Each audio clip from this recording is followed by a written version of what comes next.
اعوذ باللہ من الشیطان الرجیم بسم اللہ الرحمن الرحیم قد افلح المؤمنون الذین هم فی صلاتهم خاشعون۔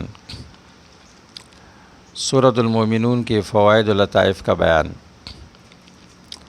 سورۃ مومنون شروع ہوتی ہے اللہ کے اس ارشاد سے، قد افلح المؤمنون، یقیناً مومن کامیاب ہو گئے۔ آیت نمبر 1۔ اور اختتام اس پر ہوتا ہے، انہ لا یفلح الکافرون۔ شان یہ ہے کہ کافر کامیاب نہیں ہوتے ہیں۔ اسی طرح سورت کی ابتدا ہوتی ہے اللہ کے اس ارشاد سے، وَلَقَدْ خَلَقْنَا الْإِنسَانَ مِنْ صُلَالَةٍ مِنْ طِينٍ، اور اختتام اس ارشاد پر ہو رہا ہے، أَفَحَسِبْتُمْ أَنَّمَا خَلَقْنَاكُمْ عَبَثًا۔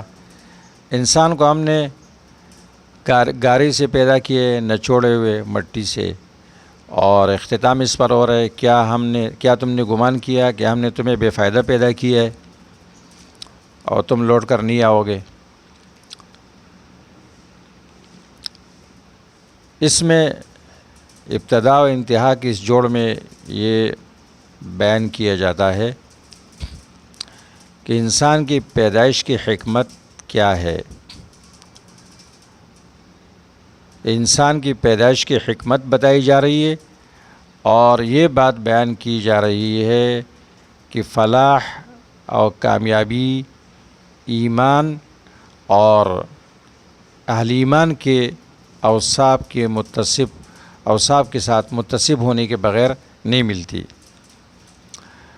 کامیابی کے لیے ایمان لازمی ہے، صحیح عقیدہ، توحید، اور پھر ان صفات سے متصف ہونا لازمی ہے جو صفات اللہ تبارک و تعالیٰ نے مومنوں کے بیان کیے، الذین کے ساتھ، یہ ان مومنین کی یہ اوصاف ہے۔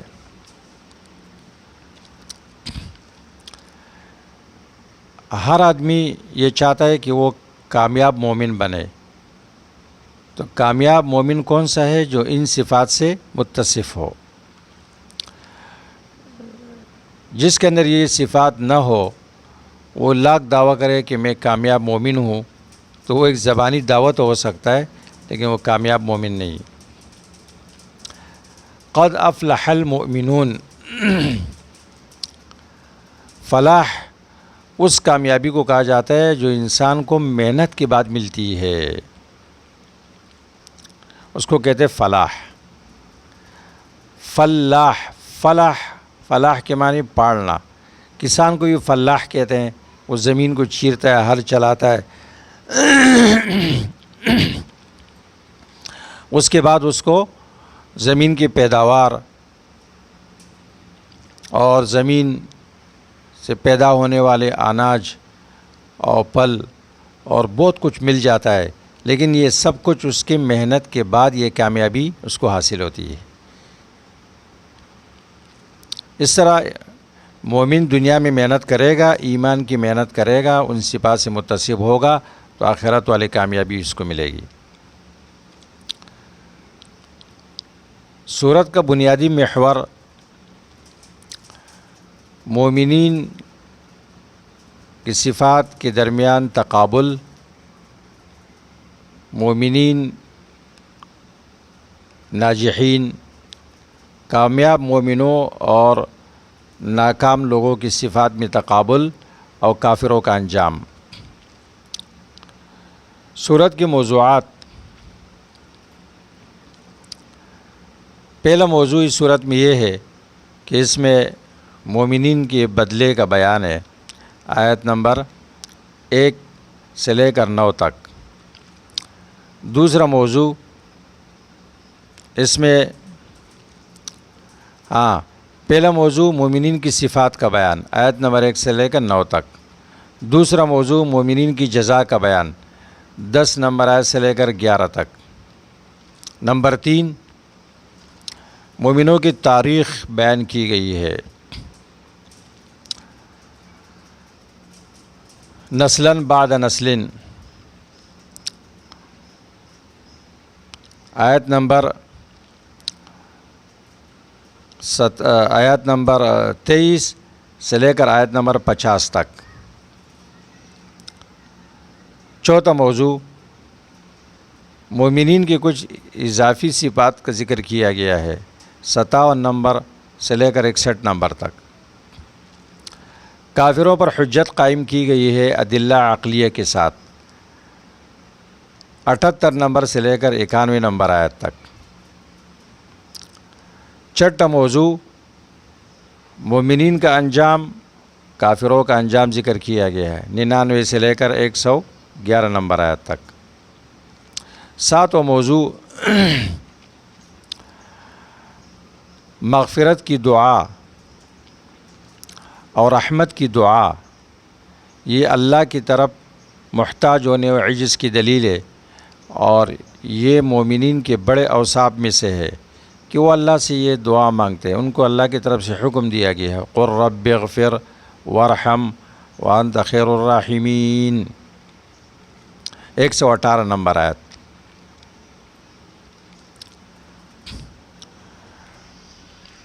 اس صورت میں فردوس کا لفظ آیا ہے جنت فردوس. پوری قرآن کریم میں فردوس کا لفظ صرف 2 صورتوں میں آیا ہے، سورۃ الکہف میں اور سورۃ المومنون میں، اور دونوں مقامات میں قدر مشترک کیا ہے؟ عبادت میں علو ہمت، قربانی دینے میں ہمت کی بلندی، دین کی خدمت میں ثابت قدمی میں، ان تمام چیزوں میں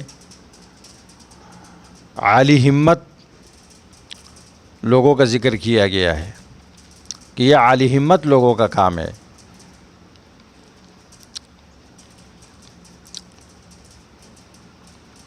جیسے اصحاب کہف کے قصے میں یہ واضح ہے، اور ان مومنوں کے اوصاف میں بھی واضح ہے جو اس صورت کے اندر ذکر کیے گئے ہیں.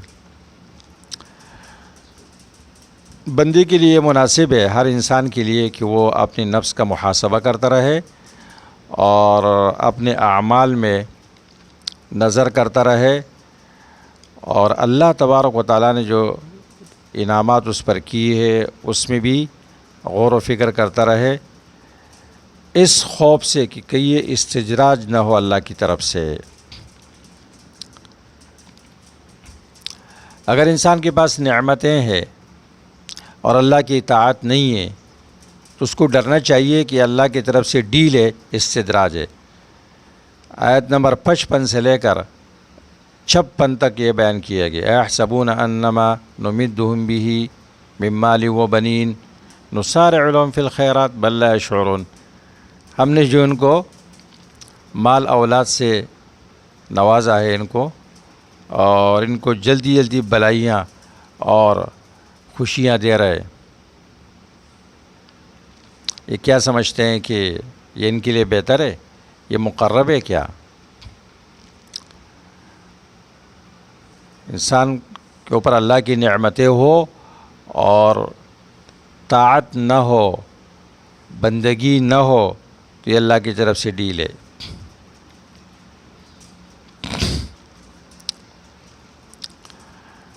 آیت نمبر 60 میں یہ بیان کیا جاتا ہے کہ سلامت قلب کی علامت، اخلاص عمل کی علامت یہ ہے کہ انسان ہمیشہ اس سے ڈرتا رہے کہ کہیں یہ عمل قبول نہ ہو، ایسا نہ ہو کہ یہ عمل مسترد کیا جائے قبول نہ ہو. آیت نمبر 60 میں یعنی یہ نہیں کہ عمل نہیں کر رہا ہے، نیک عمل کرتے ہوئے بھی خوفزدہ ہے کہ ایسا نہ ہو کہ اللہ کے دربار میں قبول نہ ہو.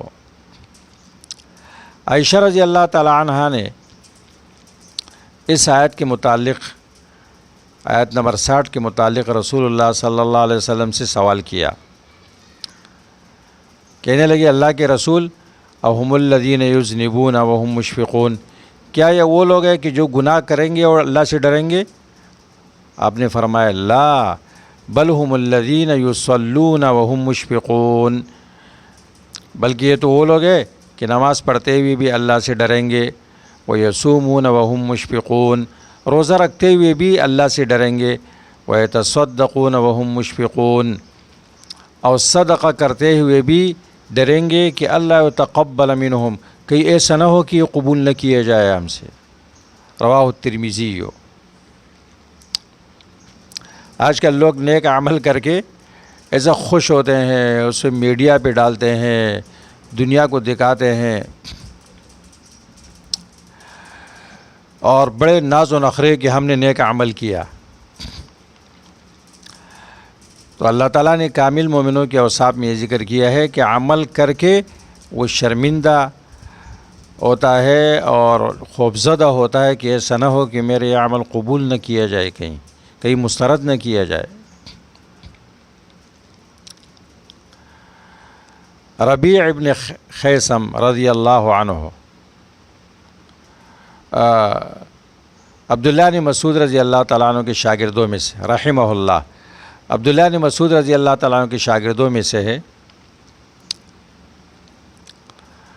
اس نے اپنے گھر میں اپنے لیے قبر کھودی تھی، جب بھی اپنے دل میں اس سختی پاتے اس قبر میں داخل ہوتے، اس میں لیٹ جاتے، اور کچھ دیر ٹھہرنے کے بعد پھر اللہ کا یہ ارشاد تلاوت کرتے، رب ارجعون رب ارجعون لعلی اعمل صالحا فیما ترکت کلا، مجھے واپس لوٹا دو، شاید کہ میں نیک عمل کروں اس مال میں جو میں نے پیچھے چھوڑا۔ کافر اس طرح افسوس کرے گا، کافروں کے بارے میں یہ آیت ہے۔ تو یہ آیت پڑھ کے کہ کافر اس طرح نادم ہوگا، پھر یہ کہے گا، ثم یقول، پھر اٹھ کے کہتا، یا ربیع قد ارجعت فاعمل الآن قبل اللہ ترجع، اے ربیع اٹھو، آپ کو تو واپس لوٹا لیا گیا دنیا میں، اور اب عمل کر پہلے اس سے کہ پھر آپ نہ لوٹ سکے۔ احیاء علوم الدین امام غزالی رحمہ اللہ نے اس کو نقل کیا ہے، اور ماوردی نے بھی اس واقعہ کو نقل کیا ہے کہ اب اس سے یہ معلوم ہوتا ہے کہ انسان کے پاس اب موقع ہے کہ وہ عمل کرے، پہلے اس سے کہ یہ افسوس کرے گا لیکن موقع نہیں ملے گا۔ اس آیت میں 91 نمبر آیت اور سورۃ الانبیاء میں 22 نمبر آیت، دونوں کا ایک دوسرے کے ساتھ جوڑ ہے اور مکمل دلیل بن جاتی ہے۔ اللہ نے اپنی وحدانیت کی دلیل بیان کی سورۃ الانبیاء میں، لو کان فیہما آلہۃ الا اللہ لفسدتا، اگر زمین آسمان میں اللہ کے علاوہ اور آلہہ ہوتے تو اس کا نظام درہم برہم ہو جاتا۔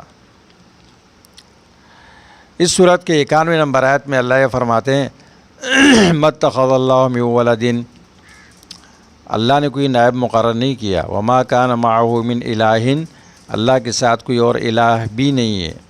کیوں؟ اِذًا لَذَهَبَ كُلُّ إِلَٰهٍ بِمَا خَلَقَ وَلَعَلَىٰ بَعْضُهُمْ عَلَىٰ بَعْضٍ، ہر الہ اپنی مخلوق کو الگ کر لیتا اور ایک الہ دوسرے پر غلبہ کر لیتا، اور نظام درہم برہم ہو جاتا۔ کیونکہ ایک موٹی سی بات ہے کہ ایک میان میں 2 تلواریں نہیں سما سکتی، ایک صوبے کے 2 فرمان روا نہیں ہو سکتے، حتیٰ کہ کوئی بھی ادارہ اس وقت تک چل ہی نہیں سکتا جب تک کہ اس کا کرتا درتا صرف ایک شخص نہ ہو، جبکہ ایک گھر تک کا بھی انتظام اس وقت تک نہیں چل سکتا جب تک کہ سربراہ ایک نہ ہو۔ اگر میاں بیوی میں بھی اقتدار کی جنگ ہو تو اس کا نظام بھی، اس گھر کا نظام بھی تباہ و برباد ہو جائے گا۔ پھر اس عظیم کارخانہ کائنات کے لیے کیسے ممکن ہے کہ اس کے سربراہ ایک سے زیادہ ہو؟ کیسے ہو سکتا ہے؟ تو جن لوگوں نے یہ کہا ہے کہ ہو سکتا ہے کہ دونوں نے صلح کیا ہو، دونوں نے صلح کیا ہو تو دونوں عاجز ہو گئے، دونوں خدا نہیں ہو سکے. اور صلح کیسے ہو سکتا ہے؟ صورت مومنون نے یہ بیان کر لیا کہ دو بادشاہوں میں صلح ہو ہی نہیں سکتی. یہ ملازمہ ہے ان کے درمیان. یہ ایک عام سی مثال ہے جس سے ہر شخص کو سابقہ پڑتا ہے کہ ایک گھر میں دو سربراہ نہیں ہو سکتے، ایک ادارے میں نہیں ہو سکتے، ملک میں نہیں ہو سکتے. لہٰذا اس کے مختلف پہلوؤں پر ہر شخص کو خود بھی غور کرنا چاہیے. یا کسی تفصیل کی ضرورت نہیں ہے. البتہ ایک شبے کا ازالہ ضروری ہے. جاہل لوگ یہ سمجھتے ہیں کہ جس طرح ایک بادشاہ نے اپنے تحت بے شمار امیر، وزیر، چپڑاسی، سیکریٹری اور پتہ نہیں کیا کیا رکھے ہوتے ہیں جو تدبیری مملکت میں اس کی مدد کرتے ہیں اور وہ اسی کی محکوم ہوتے ہیں، اس کے برابر کی بالکل نہیں ہوتے ہیں. تو یہی صورت ہمارے معبودوں کی ہے. اللہ نے کچھ برگزیدہ ہستیوں کو کچھ اختیارات تفویض کر رکھے ہیں جو اللہ کی محکوم اور اس کی بندے ہی ہے، تاہم اللہ نے انہیں بھی کچھ اختیارات تفویض کر رکھے ہیں. اس دلیل میں سب سے بڑی کمزوری یہ ہے کہ ان لوگوں نے اللہ کی معرفت کو سمجھا ہی نہیں. بادشاہ تو ایک عاجز مخلوق ہے. وہ خود نہ ہر ایک کی فریاد سن سکتا ہے، نہ سالمیت کا انتظام چلا سکتا ہے. اسے مددگاروں کی احتیاج ہے. ان کے بغیر اس کا کام چل ہی نہیں سکتا. جبکہ اللہ تبارک و تعالیٰ ایسی تمام کمزوریوں سے پاک ہے. اسے کسی طرح کی مددگار کی ضرورت نہیں. وہ ہر ایک کی فریاد خود سن سکتا ہے، قبول کرتا ہے اور ساری نظام کائنات کو خود ہی چلا رہا ہے. ان کاموں کے لیے اسے کسی کی احتیاج نہیں ہے. جو فرشتے اللہ بھیجتے ہیں ان کو بھی اللہ نے اختیارات تفویض نہیں کیے. وہ اللہ کے حکم کے پابند ہوتے ہیں اور اللہ کے حکم کے سامنے مجبور و بے بس ہوتے ہیں.